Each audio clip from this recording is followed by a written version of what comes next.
It was my senior year, and like any overachiever trying to finish a last-minute group project, I found myself staying late at school one Thursday evening. It wasn't the first time I'd done this. Juggling extracurriculars, classes, and homework left me no choice but to sacrifice evenings to get things done. Our group had planned to meet in the library after school to finalize a presentation for our history class, but as the hours ticked by, excuses from my group members started trickling in. "Sorry, can't make it. Something came up," one text read. "Got stuck babysitting my little brother." "You got this, right?" another chimed. By 7 p.m., I was the only one still working on the project. Typical. The library's massive clock ticked above me, its sound amplified in the growing silence. I'd always liked the library during the day, bright, bustling, a place where you could lose yourself in books or cram for a test. But at night, it was a different beast altogether. The fluorescent lights buzzed faintly, casting shadows on the rows of empty desks. Occasionally, the HVAC system would kick on with a low rumble, startling me out of my focus. The school felt alive in a strange, unsettling way, not with students but with its own kind of energy. I pushed the thought aside and told myself it was just my imagination. The school was old, built sometime in the 1950s, and it creaked and groaned like it had a personality of its own. By 8:30, I decided enough was enough. I couldn't finish the whole presentation by myself, and the eerie atmosphere was starting to get to me.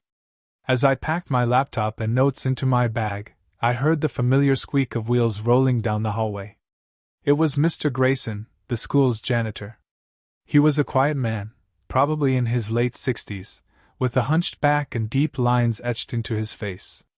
He rarely spoke unless spoken to, but he always nodded politely when you passed him in the hall. That night, though, he stopped. He leaned on his cleaning cart and gave me a long, measured look. "You shouldn't be here after dark," he said. I laughed nervously. "Guess I'm breaking the rules," I replied, trying to keep the mood light. Mr. Grayson didn't laugh. He just nodded once, almost solemnly, and pushed his cart down the hallway.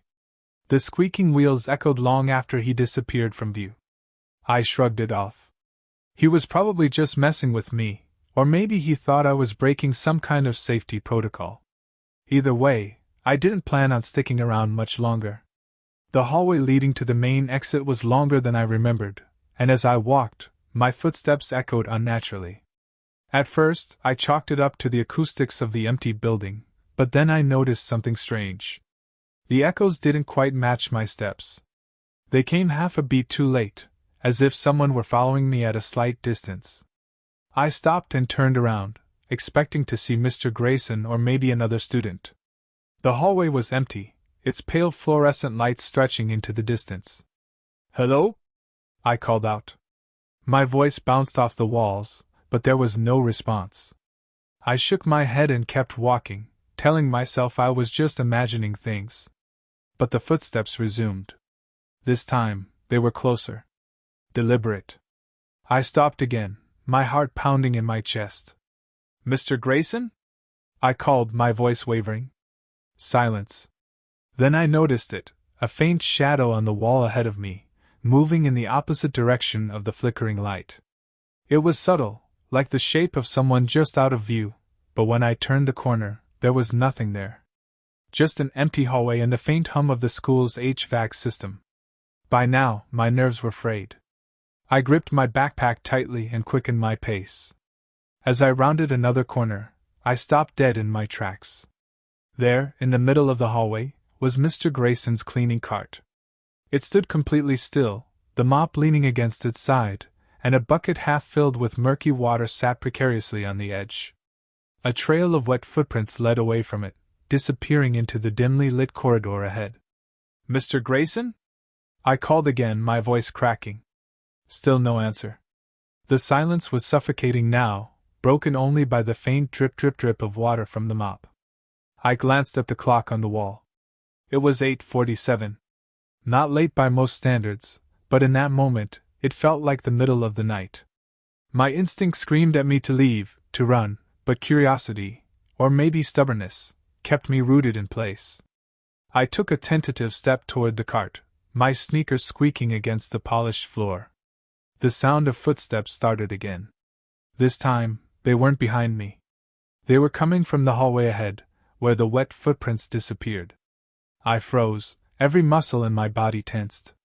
The footsteps were slow and deliberate, like someone, or something, was taking its time, savoring each step. My breath itched, and I felt a cold sweat break out on my forehead. "Mr. Grayson, this isn't funny," I said, my voice barely above a whisper. The footsteps stopped. The silence that followed was worse than the noise. It pressed in on me, heavy and oppressive, as if the very air in the hallway had thickened. I took a step back, then another, until I was almost running. I didn't care about looking over my shoulder anymore. I just needed to get out of there. When I reached the main doors, I practically threw myself against them, shoving them open with more force than necessary. The cool night air hit me like a slap to the face, and I stumbled into the parking lot, my heart racing. I didn't stop moving until I was in my car with the doors locked and the engine running. I sat there for a moment, trying to catch my breath. My hands were shaking so badly that it took me 3 tries to buckle my seatbelt. When I finally looked back at the school, I noticed something that made my stomach drop. Every light in the hallway I just left was off. The next day, I told a few friends what had happened, but they just laughed it off. "You've been watching too many horror movies," one of them said. Even I started to doubt myself. Maybe I'd imagined the whole thing. Maybe the stress of senior year was getting to me. But then I saw Mr. Grayson again. It was during lunch, and he was sweeping near the cafeteria. I approached him hesitantly, unsure of how to bring it up. "Hey, Mr. Grayson," I said.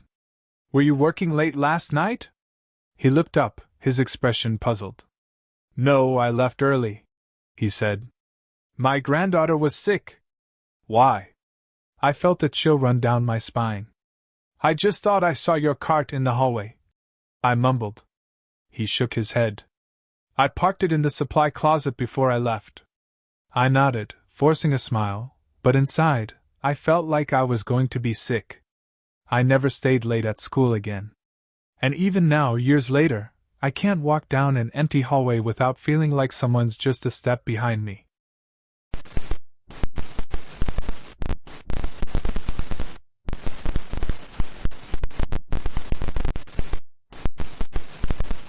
I never thought my life would lead here.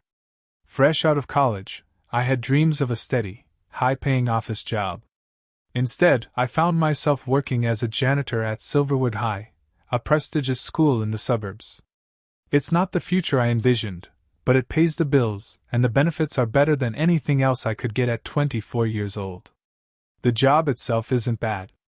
During the day, the building is alive with the chatter of students and the hum of lessons being taught. I spend most of my time cleaning, organizing, and ensuring everything is spotless for the next day. It's almost peaceful, definitely better than the mind-numbing monotony of my last office job. But when the sun sets, Silverwood High becomes something else entirely. The empty hallways feel like they're watching you, the pitch-black classrooms hold shadows that seem to move when you're not looking, and the silence is so deep it presses against your chest. There's a darkness here I can't explain, and it's worse at night. One particular evening still sends chills down my spine. It started like any other day.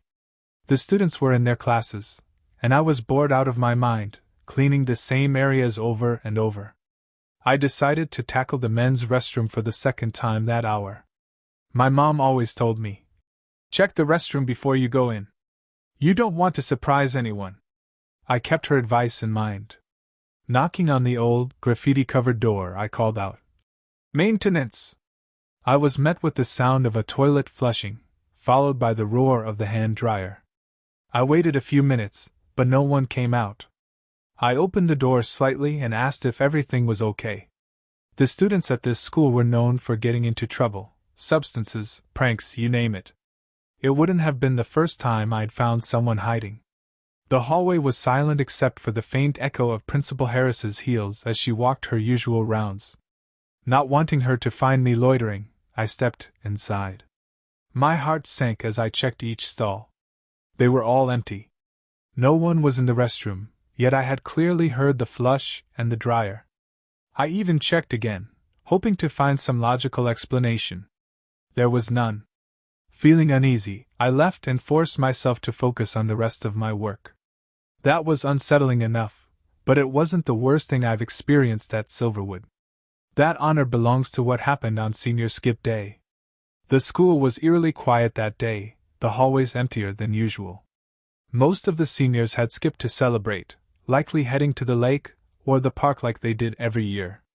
Only a handful of students were on campus, and the silence was unnerving. I remember seeing Aiden Lockhart, one of the popular kids. He was a star quarterback, brilliant student, and one of the few who treated me like an actual person. Aiden had a bright future ahead of him, and even though we weren't close, I respected him. That's why it felt strange to see him walking into an empty classroom that day. I didn't think much of it at the time. Maybe he'd forgotten something or was meeting a teacher.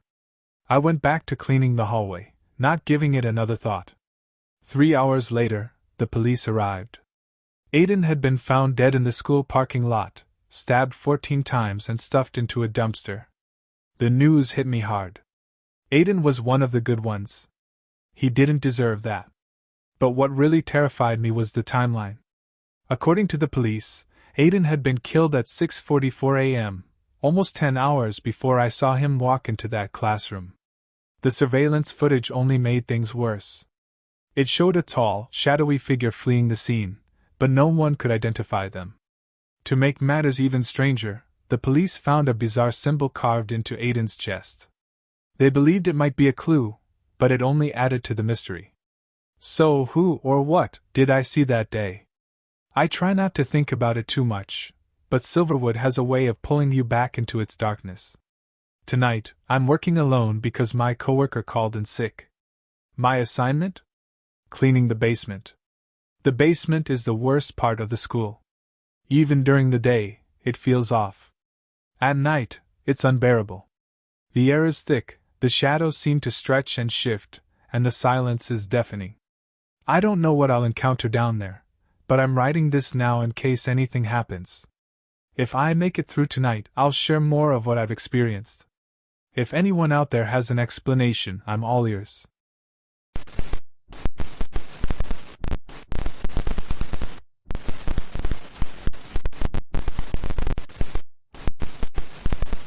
It was my first teaching job, and I had high hopes when I was hired at Maplewood High School. The school had a reputation for being one of the oldest institutions in the area, and I thought I could make a real difference there. When I first walked through those creaky, ivy-clad gates, I could feel the weight of its history pressing down on me.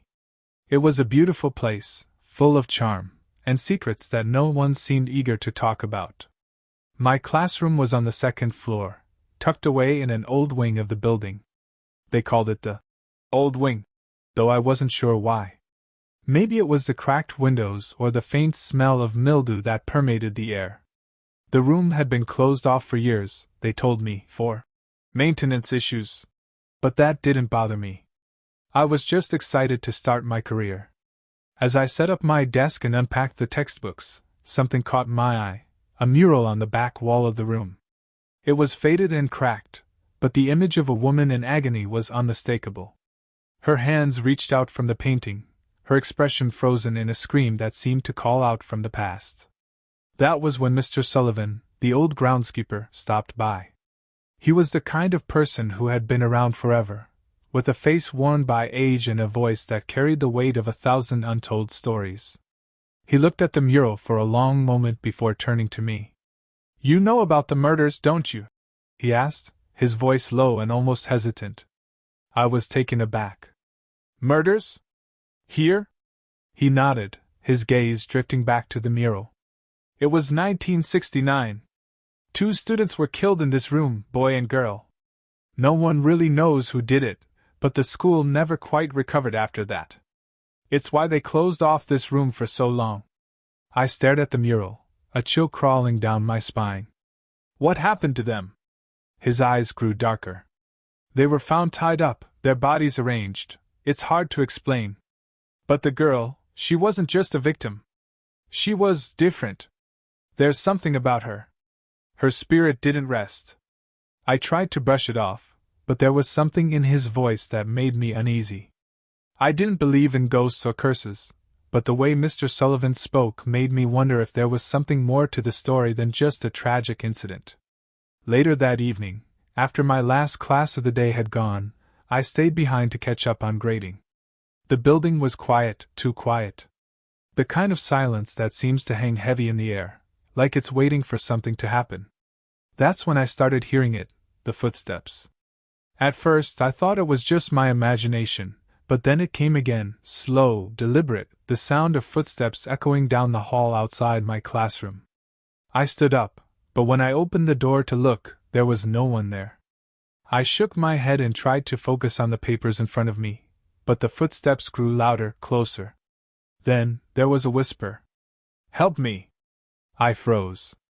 The voice was faint, barely audible, but I could have sworn it was coming from the corner of the room. My heart started pounding in my chest. I turned to look, but the room was empty. Still, the sense of something, or someone, was suffocating. Before I could gather my thoughts, the temperature dropped. My breath turned visible in the air. The room was freezing. The floor creaked, as though something was moving above me. Then I heard it, the unmistakable sound of something heavy banging on the ceiling. My stomach dropped. I didn't know what to do. I bolted for the door and stepped out into the hallway. The air felt thick, almost oppressive. That's when I ran into Mr. Sullivan again. He was standing at the end of the hall, looking like he was waiting for something. "You felt it, didn't you?" he asked, his voice barely above a whisper. I nodded, my heart still racing. "What's going on here? What was that?" He didn't answer right away. Instead, he looked past me, toward the staircase that led to the school's old, neglected cemetery at the back of the building. I had seen it before, overgrown and hidden behind the gym, but I'd never paid much attention to it. Now, though, something about it felt wrong. "Follow me," he said, his voice firm. "There's something you need to understand." I followed him reluctantly, my feet dragging as we walked to the graveyard. The ground was soft beneath my shoes, and the air was thick with the smell of damp earth. Mr. Sullivan stopped at the far end of the cemetery, in front of a weathered gravestone. It was different from the others, more ornate, almost as if it didn't belong. "This is where they buried the 2 students," he said quietly. "But that's not the whole story. The girl, she didn't rest. Not like the boy did." I glanced at the gravestone, feeling a sense of dread crawling up my spine. What happened to her? She was involved in something dark. Something that no one knew about. Something that tied her to this school. When she died, her spirit stayed here, trapped in the very place where she was killed. His words made my head spin. I wanted to laugh, to say that it was just a story, but I couldn't.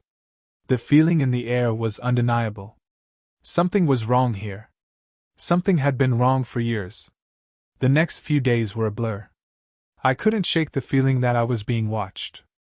The footsteps continued, but this time, they were joined by whispers, quiet, mournful sounds that seemed to echo through the walls. I couldn't concentrate on my work anymore. It was as if the very building itself was alive with the memory of something terrible. Then, one night, I couldn't take it any longer. I had to know what was happening. I returned to the classroom, determined to face whatever was haunting me. As soon as I stepped inside, the temperature dropped again. I could see my breath in the air. The mural on the wall, the one that had once seemed so innocent, now felt alive. The woman's face seemed to twist and writhe, her hands reaching out as if begging for something. And that's when I saw her. The girl. She stood in the doorway, pale and lifeless, her eyes wide with terror. She was reaching for me, her mouth moving in a silent scream. I couldn't breathe, couldn't move. It was like time had stopped. Suddenly, I felt an overwhelming urge to run. But I couldn't. My feet were frozen to the ground. The air grew thick, heavy with the weight of her presence. I could hear her voice, faint but clear, coming from all around me. "Help me!" I stumbled backward, my hand reaching out to touch the mural on the wall. And that's when everything changed. The walls seemed to close in around me, the room spinning, and I was no longer in the classroom. I saw it, the murder.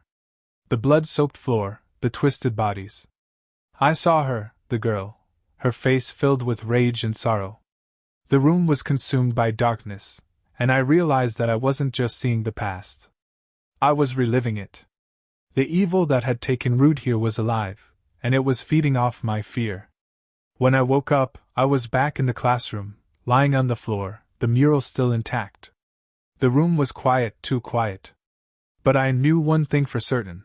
I hadn't just witnessed the past. I had become part of it. The spirit of the girl wasn't gone. She was still here, waiting for someone, anyone, to listen. I don't know what happened that night. I don't know if I helped her, or if I just made things worse. But I do know one thing. Maplewood High is a place filled with secrets, secrets that refuse to stay buried.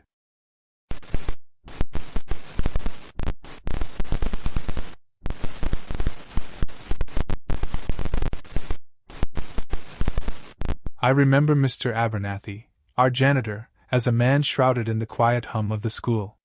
He was a ghost, flitting through the hallways after hours, a phantom cleaning supplies cart trailing behind him like a spectral comet.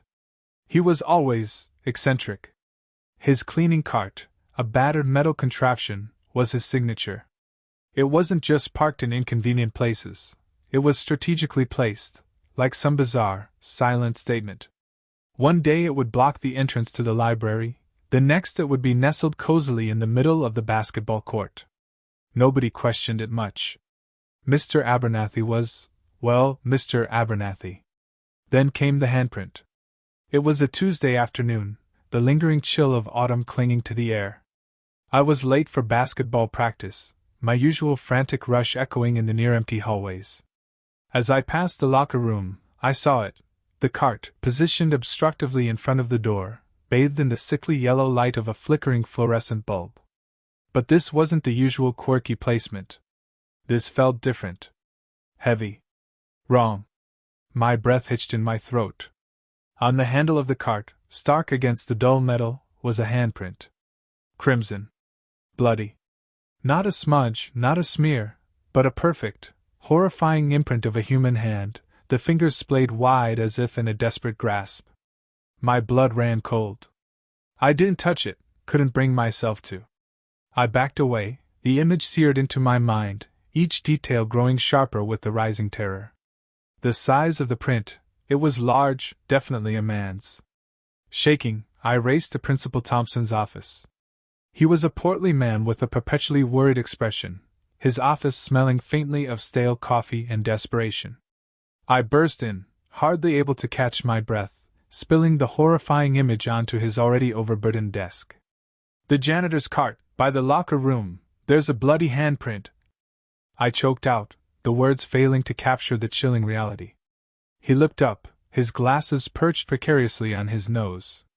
He listened, his expression unreadable, a flicker of annoyance crossing his face before it was replaced by a practiced air of calm. "A prank, I'm sure," he said, his voice flat, dismissive. "The boys sometimes get carried away." "But the blood," I stammered. "It's real. It's horrifying." He waved a hand, his irritation clear. "Look, I'm sure it's just some ketchup or paint. Something like that. Now, if you'll excuse me, I have a meeting." The dismissal hung heavy in the air. I left, the image of the handprint burning behind my eyelids. I tried to rationalize it, to find a logical explanation, but the gruesome reality stubbornly refused to be ignored. It wasn't ketchup. It wasn't paint. It was blood. That night I couldn't sleep. The handprint played itself over and over in my head, a macabre film reel. I started to notice other oddities, things I'd missed before. Mr. Abernathy's quiet efficiency was unsettling in retrospect. His infrequent appearances, the almost unnatural silence he carried with him. He was a puzzle, and this handprint was a horrifying piece of the jigsaw. The next day at school, a strange quiet had settled over the place. A heavy tension hung in the air, thicker than the smell of disinfectant. Mr. Abernathy was absent. His cart was gone. I asked around, but nobody seemed to know where he was. Officially, he was off sick. Unofficially, whispers slithered through the hallways. Whispers of a missing person. Days turned into weeks. The uneasy silence persisted. The police investigated, of course, but their inquiry was half-hearted. Principal Thompson, ever the pragmatist, brushed off their concerns. No body was found. No further incidents occurred. Mr. Abernathy vanished like a wisp of smoke, leaving only silence and a lingering sense of dread. But I couldn't forget. The handprint haunted me, a constant reminder of the unseen horrors lurking beneath the veneer of normalcy. I started to investigate on my own, digging through old school records, searching for anything that might shed light on Mr. Abernathy's past. I found little. He seemed to have appeared out of thin air, a faceless entity who had slipped into the school and become its silent, efficient caretaker. One rainy evening, years later, I was driving past the old school. The building stood dark and ominous beneath the stormy sky, its windows like vacant eyes staring out into the night. Sudden, lightning illuminated a figure standing near the back entrance. My blood ran cold. It was him. Mr. Abernathy. Or at least, someone who looked exactly like him. The figure was hunched and gaunt, his clothes ragged and stained. He wasn't cleaning. He was waiting. He moved with a chilling slowness, his head turning slightly towards me. The next moment a clap of thunder boomed. As I swerved my car violently to continue my journey, headlights from an oncoming car caught the figure. In the momentary glare of the lights, I saw a flash of something in his hand, a glint of cold metal. A knife. He wasn't waiting for a cleaning task, he was waiting for something else. Waiting for someone. A shiver ran down my spine. The image of the bloody handprint flashed through my mind again. The handprint wasn't a prank. It was a warning. And I had ignored it. Mr. Abernathy's eccentricities hadn't been eccentricities at all. They were a series of increasingly alarming messages. His cart, his strange reappearances. They had been hints, clues pointing to the horror he was capable of unleashing on the unsuspecting inhabitants of our school. Over the years, the news reported missing people in the vicinity of my old high school, cases that remained unsolved. I have always believed the handprint was the beginning. I always suspected the reason Mr. Abernathy never had a replacement. They were never able to find someone who could clean so efficiently, but that was just a facade. The real reason was simple. No one else could fill his role successfully. No one else could maintain the charade. He was not a janitor. Mr. Abernathy was a predator cloaked as a caretaker, his cleaning cart a macabre stage prop in a far more sinister play. And the bloody handprint was a chilling invitation to his private theater of terror, an invitation which, sadly, I failed to heed. And now, maybe I'm next. The thought of facing him again, facing his grim, relentless game fills me with a terror I've never truly been able to escape. The past is never truly past. It lurks, waiting in the shadows, in the abandoned hallways of memories and regret. In the bloody handprint on a forgotten cleaning cart.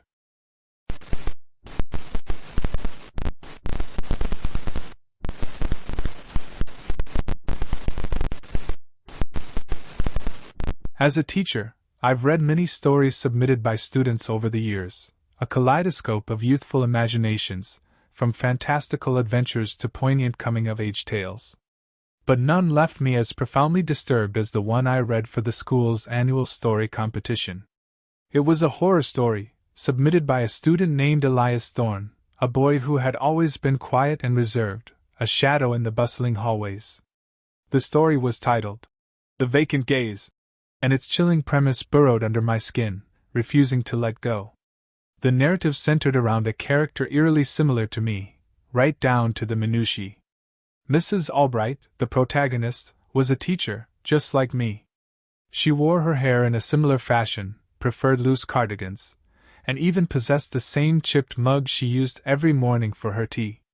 The details were uncanny, bordering on obsessive. But what truly unsettled me was the depiction of her 4-year-old daughter, Beth Albright. In the story, Beth wasn't the sweet, bright-eyed child I knew. The character that represented her was a pale, almost lifeless imitation, her eyes vacant, unblinking pools of unnerving stillness. She spent her days sitting in the corner of her room, whispering riddles that made no logical sense, as if she were communicating with someone, or something, that wasn't there. Her laughter was described as a dry, rasping sound, devoid of any genuine mirth. The words chilled me to the bone, a haunting echo of something I couldn't quite grasp. And then came the climax, the part that left me sleepless for nights on end. Beth disappeared. The character, just like my daughter, vanished into thin air one night, leaving behind only a trail of strange markings on the walls, symbols that resembled no known language, a disturbing calligraphy of the unknown. I tried to rationalize it. A troubled mind, a vivid imagination, a student perhaps wrestling with unspoken anxieties. I chalked it up to the unsettling power of fiction, the kind of thing a creatively disturbed mind might conjure. I even commended Elias on his writing, praising his chilling imagery and masterful use of suspense. But my unease lingered, a dark shadow clinging to the edges of my consciousness.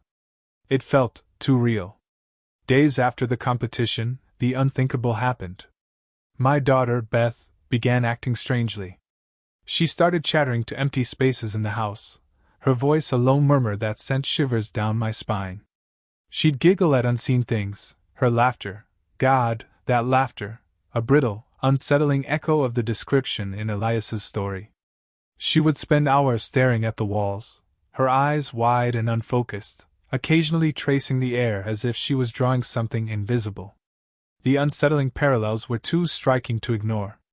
I tried to reassure myself, to attribute it to a childish phase, but the fear gnawed at me relentlessly.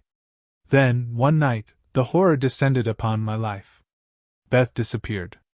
I searched everywhere. The house felt hollow, echoing with the absence of her vibrant presence.